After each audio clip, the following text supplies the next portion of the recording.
morning, good afternoon, or good evening, depending on when this finds you. And I want to talk a little bit today about a story my mentor told here recently. And I want to expand on the story a little bit to try to open some eyes. Some people like to keep their eyes closed, though. So, what you do with the information is not my business. I'm just here to share. I'm here to try to help people understand why certain things are the way they are. And you take it how you want to. But my mentor told a story about some red and black ants. I don't know if any of you heard the story before. I'm pretty sure some of you have. But there were 100 red ants and 100 black ants placed in a jar together. And then some food was placed into the jar, and each group of ants were eating, being merry, getting fat and happy. Then something happened. An outsider came and shook the jar. The moment that happened, the two groups of ants started attacking each other, thinking that the other group had shook the jar, not realizing that it was an outsider who had actually shaken the jar. What does that story have to do with anything that I want to talk about today? Well, for years, blacks and whites have been at odds with one another. Forget what history has taught you in some aspects. But I'm going to tell you, if you do a little study, you'll find out that blacks and whites lived with each other. They got along with each other. They married each other. They hired each other at their respective companies. And they got drunk with each other. They were living in what we would term harmony. And then something happened. Somebody shook the jar. Amazingly, the people who shook the jar are looked upon as God's chosen people, which is the biggest lie ever told, especially to the Christian church.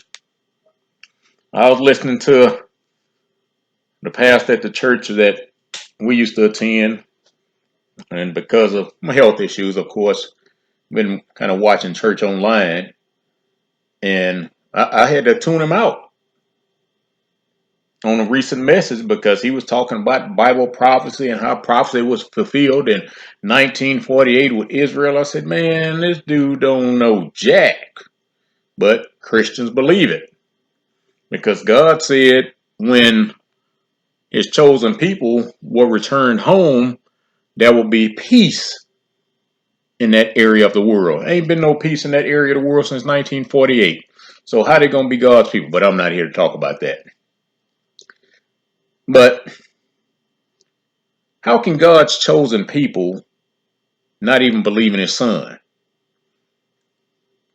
What many don't know, these people had been a dust match of the earth, and they had been kicked out over 130 countries. Then all of a sudden, after being kicked out of all of these countries, they saw other people living in harmony that were of different skin tones, and they came and shook the jar.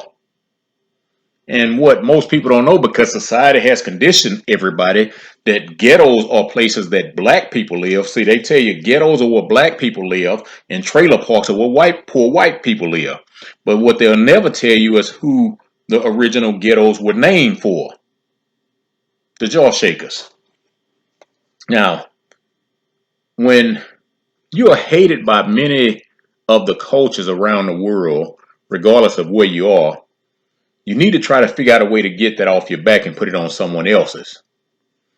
And you can go to Elizabeth Donning's 4-volume set, Documents Illustrative of the Slave Trade, and see who some of these jaw shakers were, because they own many of the slave ships. And Elizabeth Donning just put a few of them together. There were a lot more. But you find out who owned these slave ships, and your eyes might open a little bit. And these slave ships are what brought the black Hebrews to the Americas and many other places around the world. What history refused to tell you is these jaw shakers sat in their offices, many of them in New Amsterdam at the time. I believe New Amsterdam is what we call New York today. And they were running a slave ship operation and the slave trade from their offices up in New Amsterdam. They would hire European whites, because for some strange reason, even though they're white, they don't consider themselves white. So they would hire European whites, men, of course, to be captains of the slave ships so they could remain in the background and hidden from what they were doing.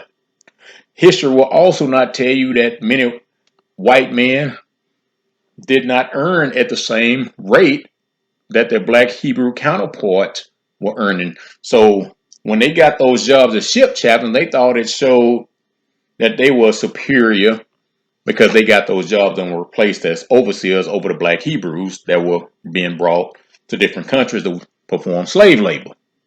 Now, during the process of slavery, many of them were still employed by the jaw shakers. And they were given roles as plantation masters, not plantation owners, plantation masters, overseers, and slave catchers. This continued in the white man's mind that he was by far more intelligent and superior and supreme to blacks. Did you ever study to see what days slave auctions were never held on? The jaw shakers had no slave auctions on their holidays because they had to observe their religion. If you can call it that. They faithfully observed how godly they were, but they were enslaving another group of people. And there have been many aspects of slavery historically. And I've studied many of them. None of them were as brutal as the black Hebrews had been treated during the transatlantic slave trade, because there was a slave trade out of the that went East Africa. See, black Hebrews came out of West Africa, but there was another slave trade that had been going on in East Africa long before that one took place. But these people weren't treated as brutal. And so they started thinking they were more intelligent. Slave auctions were never held on their religious holidays. Now, when we look at the job or career path over the years, in the entire history of this country, we have only ever had 16 black CEOs of the Fortune 500 companies. Now, how is that even possible in this country with the vast numbers of blacks who are definitely qualified? Well, check and see who the majority business owners of these corporations are. Then you're going to see the same aspect that played out during the slave trade. They own the ships, and they employed white men, and now they own major companies, and they hire and promote white men to the higher positions. I mean, you look at your professional sports. Look at most of your professional sports teams are owned by jaw shakers. And then they'll put white men in a higher position. General manager, I mean, things have progressed a little, but most of your head coach is white. Most of your general managers white. Most of your position coaches white. Like I said, things have progressed, but here we go again. All these you think about it. Most of your athletes, professional athletes, are black guys, and especially football and basketball. So why aren't we seeing more black head coaches, more black general managers, and things like that at those levels? And so you have to start thinking about that as well. But they promote white guys over black guys because they're trying to keep a sense of hatred and division going on. And that keeps white guys and black guys from seeing where the problem really lies. And so, am I saying that white men don't deserve some of these spots? No, I'm not saying that at all. Because there's some highly qualified white men, there are highly qualified black men, there are highly qualified Hispanic men, there are highly qualified Asian men. I mean, you have qualified people regardless of the skin tone. And so I'm not saying some of these white guys don't deserve to be promoted. So don't take that the wrong way. But because many white men work hard to climb the ladder, but so do black men. The difference is black men never see the same promotions or the same income levels that white men see. So blacks, just like slavery days, look at white men as their enemy. Blacks wonder why they can never catch a break that these same white guys catch. It's because the jaw shakers have to stay behind the scenes and watch the two groups remain at odds with one another. Blacks are resentful at whites, and whites think they outwork blacks to get the promotion. I remember my first management job. I was 22 years old. This is some years ago, a couple of years ago. And each store in the company I worked for had 4 managers. This was an office supply company. And all 4 managers were at different pay grades and different levels of responsibility. And it was my first management job, and I was actually excited about climbing the ladder. I was working from can't see to can't see. Many days I would go to work at 5, 6, 7 in the morning. I get off work about 10 o'clock, 11 o'clock at night, some nights 12 o'clock, to go home, sleep a few hours, and get right back up again. See, we don't understand those type of behaviors of what contributes to disease, dis-ease, because our body is at dis-ease because it's not getting enough sleep. So when it's at dis-ease, then we end up catching disease, and so we don't understand what the jobs are doing to us.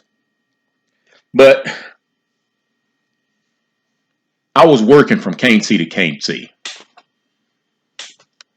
I was training other people how to do the same management job I was doing at other stores, all of them non-black. Now, I'm good enough to train these folks, but I'm not good enough to get promoted. When whites would get promoted, they got promoted to higher management positions. In my entire time with this company, I saw one black guy ever move to a different management role, and it was more of a lateral move than a step up. They gave him a raise, so if it ever came up, they could show that he was promoted based on his salary. I was with the company for 7 years, and only one black guy had ever changed management positions, and that was that guy I worked with him. White guys were promoted in the beginning almost every 6 months, and they were always said that they deserved it because they worked hard. The person who owned the company was of the jaw shaker background. After some time, I got tired of watching all of these other people get promoted, and I'm still sitting there training them, working long hours, and keeping a solid inventory for the first time ever in this store. And well, most stores were having inventory problems all over. Under my watch, it was the first time computers and many of the other electronics were never stolen. That had never happened in this area before. I went to the district manager and shared my frustration, and he told me I wasn't working hard enough. And, back then I was a little ornery. And I asked him compared to who? The guys who work in 8 to 5? The guys who y'all always allow to hire their own staff? You see, they would never allow me to hire my own staff. They would hire them, and then when they didn't work out, they would always ask me why I couldn't keep people. Many of the young ladies they hired were about as dumb as bricks, but their appearance is what got them the job.